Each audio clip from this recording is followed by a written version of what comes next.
कि जियो का डेटा और सोनिया जी का बेटा दोनों खाली मनोरंजन के काम आते हैं और वही करते रहे तो अच्छा है। चाय वाले के बाद गाय वाला। और विपक्ष भी हमेशा से कहता है कि मोदी जी 4 बार कपड़े बदलते हैं, तो हमने कहा रुको भैया, अभी एक कपड़े वाले को लाते जो साल भर बदलते ही नहीं। बाबा जी का तो डिसीजन है, नो जेल नो बेल, सीधा प्रभु से मेल। एक आदमी बोले मोदी जी ने तो सब बेच दिया। मैं बोला क्या बेचे? बोले ट्रेन बेच दिए। हमने बोला औकात है एक ट्रेन का टायर खरीदने का? औकात है? चलो बटन चुरा लो, जमानत भी नहीं होने दूं तुम्हारा। एक बात कहूं, मोटरसाइकिल को कार बना दूं, खंभे को मैं तार बना दूं, वो तो मोदी जी ने मुझे रोक रखा है, नहीं तो पाकिस्तान में भी सरकार बना दूं। मोदी जी देश संभालते हैं, गुंडे जेल संभालते हैं, और हमको छोड़े बोले जाओ रेल संभालो।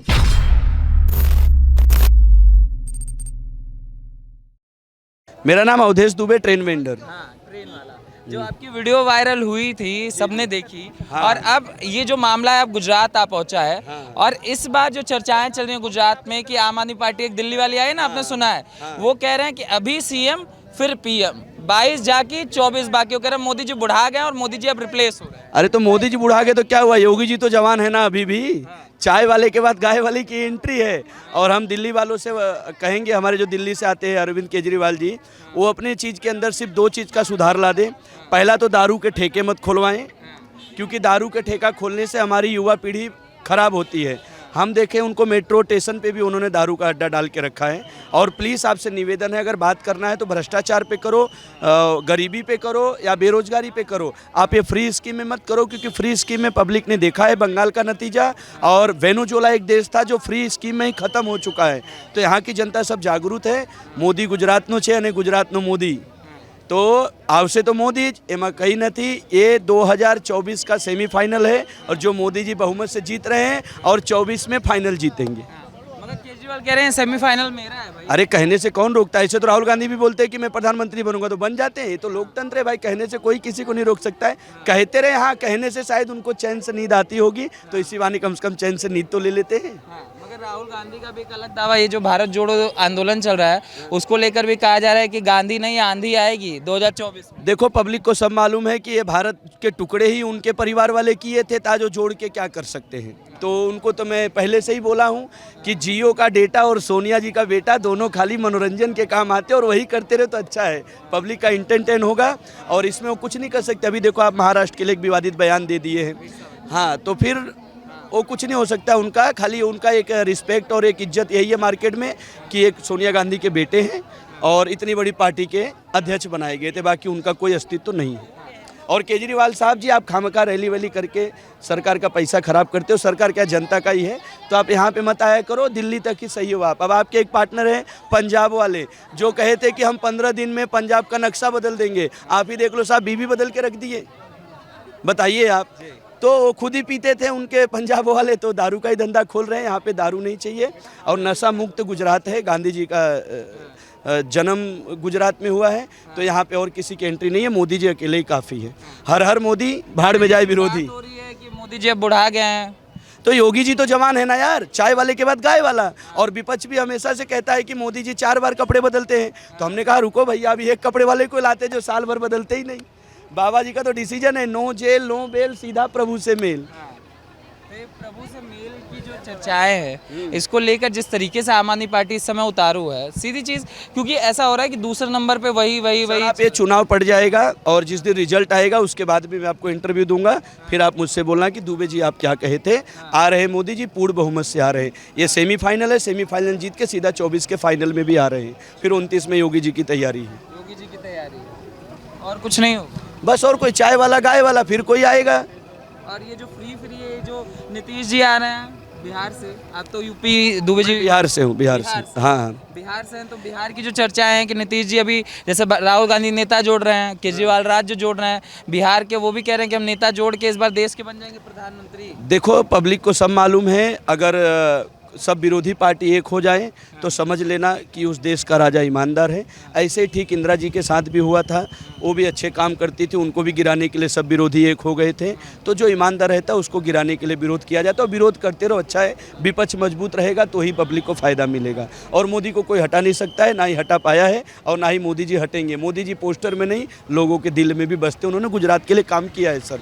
आपको तो मालूम है, इतिहास खोल के दे, जब भूकंप आया था गुजरात में क्या था, तो श्री मोदी जी को कमान दिया गया, उन्होंने संभाला और आज पूरे विश्व को संभाल रहे, आज पूरे विश्व के लीडर हैं। हमारे देश के प्रधानमंत्री नहीं रह गए, वो विश्व के लीडर हैं। आपको मैं पहले की बात बताता हूँ, जब माननीय मनमोहन जी प्रधानमंत्री थे तो अमेरिका का दौरा वो भी करते थे, तो जा करके ऐसे कोने में खड़े होते थे, फिर उनको कोई बोलता था कि भारत के प्रधानमंत्री हैं, कोई रिस्पेक्ट नहीं थी। आज के फ़ोटो देखो, जहां हमारे देश का 56 इंच खड़ा होता है वहां से लाइन शुरू होती है। और रही बात, कुछ लोग कह रहे हैं महंगाई आई है मोदी के आने से, तो जिस हिसाब से विश्व लेवल पे देखने जाओ, जिस हिसाब से भारत में इतनी महंगाई नहीं है जितना विश्व लेवल पे है। अभी आप अमेरिका में ही देख लो, ब्रिटेन में देख लो, सब जगह अन्न के वांदे हो गए हैं। हमारा देश तो सौभाग्यशाली जिसको शाम को खाने को मिलता है। महंगा हुआ कुछ नहीं भाई, देखो आप अगर आपको रोड चाहिए, बिजली चाहिए, पानी चाहिए, हाईवे चाहिए, आपको सेफ्टी चाहिए, तो भाई महंगाई तो थोड़ी बहुत झेलनी ही पड़ेगी। पहले हमारे पिताजी कमाते थे, आज हमारे 3 भाई कमाते हैं, कल 4 भाई कमाएंगे, तो जब इनकम बढ़ेगी तो महंगाई भी बढ़ेगी। महंगाई कोई मुद्दा नहीं है, मुद्दा एक ही चीज़ का है। और रही बात काम करने का, जिसके अंदर काम करने का हुनर है, जो काम करके परिवार जिला खिला सकता है, उसके लिए बेरोजगारी भी नहीं है। जो निकम्मा नकारा आदमी लोग हैं जो दिन भर फोन में बिजी रहते हैं, उनके लिए बेरोजगारी है। इसमें भी केजरीवाल कह देते हैं कि 27 साल से कुछ हुआ ही नहीं है, 0-0 बोलते हैं। अरे भाई, तो बोल तो रहा हूँ, बोलने के लिए कौन ना बोल रहा है, उनको बोलने की आज़ादी मिली है हमारे देश में। भाई साहब जरा बताइए, गुजरात में 0-0 है, भाई साहब भी बहुत अपने देश में बोलने का टैक्स नहीं, केजरीवाल के बोलने पे टैक्स नहीं। उससे बड़ा झूठा उसने तो खालिस्तान का समर्थन करके पंजाब में सरकार बनाई है।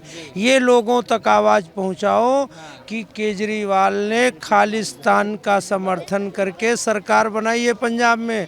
जो भरा नहीं निज भावों से बहती जिसमें रसधार नहीं, वो हृदय नहीं है पत्थर है, जिसको स्वदेश और मातृभूमि से प्यार नहीं। हम लोग मजदूर वर्ग से आते हैं, हमारी सोच ऐसी है, मैं मजदूर होके मरूं लेकिन मेरा देश तरक्की करे। और केजरीवाल सोचता है कि मजदूर नहीं, देश को ही मजबूर बना दो।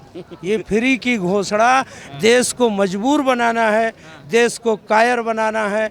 और केजरीवाल जैसे झूठे लोगों के चक्कर में कभी भी नहीं आएगी गुजरात की जनता, ना देश की जनता। ईमानदार बनाना है। कट्टर ईमानदार किसी को नहीं बना। जेल में बैठे हैं, जब कट्टर ईमान, अभी कल ही परसों अरेस्ट हुए। हाँ, जब कल ही परसों अभी उनका देखो नेता जेल में बैठा है। जब कट्टर ईमानदार है तो फिर नेताओं को क्यों जेल में उनके अरेस्ट हो रहे हैं? मसाज करा। हाँ, वही मतलब करा रहे हैं। जब कट्टर ईमानदार की सरकार है दिल्ली में तो काहे अरेस्ट हो रहे हैं वो लोग? मोदी जी की आज इतनी उम्र हो गई है, 73 के हो गए, आज तक कोई उनके जैकेट पे एक दाग नहीं दिखाओगे कि ये दाग लगा हुआ है। समझ गए ना साहब? तो मोदी के चक्कर में मत पड़े। मैं तो एक ही बात कहूँगा, हर हर मोदी, भाड़ में जाए विरोधी। वो डर जाता ना, मोदी जी को कह रहे हैं वो डर जाते हैं, इसलिए सत्येंद्र जैन फिर मनीष सिसोदिया ये सिलसिला चल रहा है। डरते नहीं है, जो कर्म बुरे किए हैं। अब क्या मोदी जी यहाँ शिवसेना वाले, क्या नाम है उनका, नहीं वो संजय रावत साहब, उनसे भी डरते थे। ईडी का छापा गिरा, पैसा पकड़ा गया, तो चद्दर के नीचे ज़्यादा पैसा रखे हैं। मैं तो मोदी जी से अपील करता हूं कि आने वाले समय में मोदी जी प्लीज़ आप नोटबंदी मत कराना, सीधा नोट पे एक्सपायरी डेट ही छपवा देना, क्योंकि मार्केट में कम रखे हैं, चद्दर के नीचे ज़्यादा रखे हैं। 2 साल में अगर खर्चा नहीं किया तो जाके बैंक में जमा करा दो। मैं तो यही कहूँगा। और केजरीवाल का नाम मत लिया करो यार, मेरा धंधा भी नहीं होता है ट्रेन में, उनका नाम लेता मेरा बोनी नहीं होता है। हाँ, अपने देश में केजरीवाल से झूठा बोनी किससे होता है? बोनी होता है मोदी जी से। मोदी जी का नाम लेता हूँ, अगर पब्लिक को जरूरत भी नहीं है तो बोलता नहीं भाई तूने मोदी जी का नाम लिया, 2 खिलौने मुझे दे दे।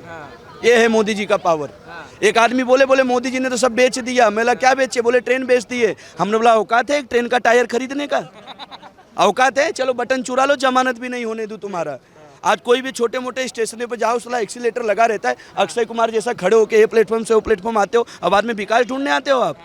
आज कोई भी स्टेशनों पे आप देख लो, इतनी क्लियरिटी है, इतनी एक्टिविटी है कि ये जरा भी खरोच अगर किसी को पब्लिक को आता है, 1 नंबर से 2 नंबर 4 व्हीलर छोटी ऑटो रखी गई स्टेशनों पे कि बुजुर्ग महिलाओं या किसी को भी वही प्लेटफॉर्म तक पहुंचाने के लिए। इनको जब राहुल गांधी का नाम लेते हैं तब क्या होता है? राहुल गांधी जी का नाम लेता हूं तो लोग हंस देते हैं और कुछ होता नहीं, बिकता तो है नहीं, खाली हंस देते हैं। गुजरात में 150 प्लस सीटें और 2024 में मोदी जी 364 प्लस 2/3 बहुमत से आएंगे। एक बात कहूँ, मोटरसाइकिल को कार बना दूं, खंभे को मैं तार बना दूं, वो तो मोदी जी ने मुझे रोक रखा है, नहीं तो पाकिस्तान में भी सरकार बना दूं। तो आप नेताओं को छेड़ते रहते हैं ट्रेन में, चाहे राहुल हो चाहे मुलायम हो, आप एक एक करके करते हैं। क्या मतलब क्यों मजे ले मैं इन लोग के मज़े नहीं लेता हूँ, इससे मेरे पब्लिक खुश रहती है, मैं उनको हंसाने के लिए करता हूँ। हालांकि मैं किसी को टारगेट नहीं करता हूँ। देखिए, ना मोदी जी मेरा घर चलाते हैं, ना राहुल जी का चलाते हैं, ना केजरीवाल जी चलाते हैं, लेकिन मैं छोटे छोटे चुटकुले अगर पब्लिक के बीच में रखता हूँ तो मेरी पब्लिक उससे मुस्कुराती है और हंस हंस के मेरे से सामान खरीदती है। बस यही मेरा मुद्दा है। लेकिन हाँ, सब एक तरफ और मोदी जी एक तरफ, मैं दिल से उनको मानता हूँ बस। वही कहते हैं कि मोदी जी से आप मजाक, मोदी वाला मजाक नहीं करते, मगर राहुल सब पे अरे तुम यार मोदी जी का मजाक बनवाओगे यार, पता है फिर से अंदर करवाओगे क्या? मोदी जी का मजाक नहीं, वो मजाक के लायक है ही नहीं यार। जो आदमी अपने को इतना सम्मान दिलाया है, आज अमेरिका में भी खड़े हो रहे हैं तो वहाँ से लाइन शुरू हो रही है। विश्व के नंबर 1 नेता कौन? मोदी जी। फिर क्यों आप लोग बार बार मोदी जी को छेड़ रहे हो? मालूम है फिर भी छेड़ रहे हो। मगर राहुल गांधी जो ये भारत जोड़ो यात्रा जो उन्होंने करा, तब एक तस्वीर वायरल हुई कि वो सोनिया गांधी का आशीर्वाद लेते हुए नजर आए, जूते की बद्दी बांधे थे कि आशीर्वाद। उसको लेकर कहा गया कि अब एक नई ऊर्जा आ रही है, अब तो माँ का आशीर्वाद भी साथ। वो खुद कह रहे थे कि मोदी जी जहाँ जाते हैं कैमरे लेके जाते हैं, उनकी शूटिंग होती रहती है। तो फिर राहुल गांधी का ये वाला शूटिंग क्यों कराए? वो कैमरा लेके नहीं जाते। और मैं कहता हूँ चलो, विपक्ष कहता है मोदी हटाओ, मोदी हटाओ, मोदी हटाओ, पर किसको बैठाओ ये भी ऑप्शन है। मैं राहुल गांधी जी, केजरीवाल जी से पूछना चाहता हूं कि चलो मोदी को हटाते हैं, तुम्हारे पास ऑप्शन क्या है? केजरीवाल बन रहे हैं आजकल ऑप्शन। कुछ ऑप्शन हो, कुछ दिल्ली उल्ली वाले नहीं, वो दिल्ली तक ही सही है। जिसको जिसको फ्री दिए उसके घर की हालत जाके देखिए आप। मेरे खुद के 4-5 रिश्तेदार दिल्ली में रहते हैं, मैं उनसे हालचाल करता हूँ। फ्री की रेवड़ी सिर्फ वो कहते हैं, मुंह से कहते हैं। आपको मैं मालूम है, पढ़े लिखे जनता बेवकूफ़ बनी पड़ी है। सुनना भाई साहब, पढ़े लिखे लोग दिल्ली में क्यों फ्री देते हैं? क्योंकि दिल्ली केंद्र शासित है, वहाँ कितना भी तुम बांट दोगे देना पड़ेगा केंद्र शासित राज्य में, यानी मोदी जी को ही चुकाना पड़ेगा। पंजाब में क्यों हाथ में कटोरे आ गए, पैसे मांग रहे हैं, मुझे दो मुझे दो। केंद्र शासित राज्य में अगर केजरीवाल की सरकार बनती है तो पैसा चुकाना पड़ेगा मोदी को ही, कितना भी वो फ्री बांट दे। यहाँ भी तो कह रहे हैं यहाँ भी दे देंगे। दे देंगे ना, पहले दे देना। मैं तो बोलता पहले दे दो। बेरोजगारी मोदी जी ने बढ़ाई, उसको हम खत्म करें। बेरोजगारी कहाँ है? कौन बेरोजगार है? मुझे भाई आप बेरोजगार हैं? भाई आप बेरोजगार हैं? मैं बेरोजगार हूँ। अरे ट्रेन में काम करके, कोई पानी पूरी बेच के, कोई अपना लारी लगा करके, कोई दुकान खोल के, कोई बेरोजगार नहीं है। जो निकम्मे लोग हैं, जिनको घर पे सोए सोए चाहिए, वही बेरोजगार है। इस पे भी विपक्ष कह देता मोदी जी पकौड़ा तलवाना चाहते हैं। तो पकौड़े वाले को कम समझते हो क्या? रोज का 3000 रुपए कमाता है। धीरू भाई अंबानी बोतल उठा करके आज देखो उद्योगपति बने हैं देश के। पकौड़ा तलो भाई, 5 रुपए मुद्दल लगता है, 25 रुपए प्रॉफिट होता है। वो खुद का मेहनत का पैसा है, वो खुद का मेहनत का पैसा है। वो उस पे आपको कोई भी आपको कुछ बोल नहीं सकता। क्या हुआ था दुबे जी? ट्रेन वाले में कुछ नहीं हुआ था, मैंने अच्छा खासा बेच रहा था। एक माता जी थी, उनको बोल बच्चन मार रहा था कि माता जी आपका बच्चा खेलेगा, हमारा बच्चा खाएगा। फिर हमने 2 बात बोल दिया कि जियो का डेटा और सोनिया का बेटा दोनों खाली मनोरंजन के काम आते हैं। नेता हो तो मोदी जैसा, मुलायम तो तकिया भी होता है। हालांकि कोई टारगेट नहीं था भाई किसी नेता को, मेरे पब्लिक को हंसाने के लिए था। उसी कारण मुझे जेल भी हो गई थी, लेकिन न्यूज़ द्वारा जब मोदी जी तक बात गई तो मुझे 2 दिन में मोदी जी ने छुड़ाया। मैं उनका आभार करता हूँ, खूब खूब धन्यवाद। अब सोचिए मोदी जी की निगाहें कितनी बारीकी है कि एक गरीब फेरी वाले तक पहुंच गया। और क्या चाहिए यार? आज जेल हुआ, कल बेल हुआ, परसों वापस से वही ट्रेन वाला खेल हुआ। अभी भी ट्रेन में रहता हूं मैं। मोदी जी देश संभालते हैं, गुंडे जेल संभालते हैं, और हमको छोड़े बोले जाओ रेल संभालो। रेलवे को भी तो लेकर विपक्ष बोलता है ये बेच दिया, वो बेच दिया। मोदी जी देश किसकी औकात है कि खरीद ले? भाई साहब, आपके किसी भी उद्योगपति को मैं बोलता हूँ ट्रेन का एक टायर खरीद सकते हो? एक बटन चुरा लो साहब, जिंदगी में जमानत भी नहीं हो। कौन बोलता है बेच रहे हैं? बेचा नहीं जाता है, प्राइवेटेशन किया जाता है। कि पहले हम 1 लाख एक आदमी को अकेले देते थे, प्राइवेट कर देंगे तो 25-25 में 4 घर चलेगा भाई। फॉरेन कंट्रियों में सरकारी नहीं है, सब चीज़ प्राइवेट है। वही का सोच है।